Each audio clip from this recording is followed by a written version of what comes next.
ಹುಬ್ಬಳ್ಳಿಯ ಪ್ರಿಯದರ್ಶಿನಿ ಕಾಲೋನಿಯಲ್ಲಿ ಗಣೇಶ ವಿಸರ್ಜನೆಯ ಸಮಯದಲ್ಲಿ ಸಂಭವಿಸಿದ ದುರಂತ. 55 ವರ್ಷದ ಮಳಿಯಪ್ಪ ಅವರು ಗಣೇಶ ಮೂರ್ತಿಯನ್ನು ಹಿಡಿದುಕೊಂಡಿದ್ದಾಗ ಇನ್ನೊಬ್ಬ ವ್ಯಕ್ತಿ ಹಚ್ಚಿದ ಪಟಾಕಿ ನೇರವಾಗಿ ಅವರ ಬಲಗಣ್ಣಿಗೆ ಬಡಿದಿದೆ. ಪರಿಣಾಮವಾಗಿ ಕಣ್ಣು ಸಂಪೂರ್ಣವಾಗಿ ಛಿದ್ರಗೊಂಡು ಮಳಿಯಪ್ಪ ಶಾಶ್ವತವಾಗಿ ತಮ್ಮ ಒಂದು ಕಣ್ಣನ್ನು ಕಳೆದುಕೊಂಡಿದ್ದಾರೆ. ಪ್ರಸ್ತುತ ಅವರು ಹುಬ್ಬಳ್ಳಿಯ ಶಕುಂತಲಾ ಆಸ್ಪತ್ರೆಯಲ್ಲಿ ಚಿಕಿತ್ಸೆ ಪಡೆಯುತ್ತಿದ್ದಾರೆ. ಈ ದುರದೃಷ್ಟಕರ ಘಟನೆಯ ನಂತರ ಮಳಿಯಪ್ಪ ಅವರು, ಹಬ್ಬದ ಸಂಭ್ರಮದಲ್ಲಿ ಯಾರೂ ನನ್ನಂತೆ ನಿರ್ಲಕ್ಷ್ಯ ವಹಿಸಬೇಡಿ.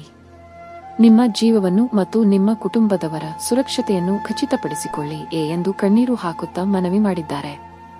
ಇದು ಹಬ್ಬದ ಆಚರಣೆಯಲ್ಲಿ ಪಟಾಕಿಗಳನ್ನು ಬಳಸುವಾಗ ಎಚ್ಚರಿಕೆಯಿಂದ ಇರುವುದು ಎಷ್ಟು ಮುಖ್ಯ ಎಂಬುದನ್ನು ತೋರಿಸುತ್ತದೆ.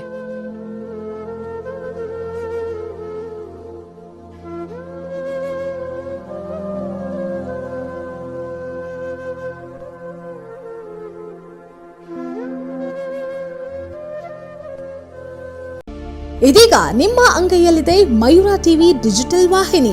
ಹೆಚ್ಚಿನ ವಿಶೇಷತೆಗಳಿಗಾಗಿ ಸಬ್ಸ್ಕ್ರೈಬ್ ಮಾಡಿ, ಶೇರ್, ಲೈಕ್, ಕಮೆಂಟ್ ಹಾಗೆ ಫಾಲೋ ಮಾಡೋದ್ರ ಮೂಲಕ ಪ್ರೀತಿ ಹಾಗೂ ಪ್ರೋತ್ಸಾಹ ನೀಡಿ.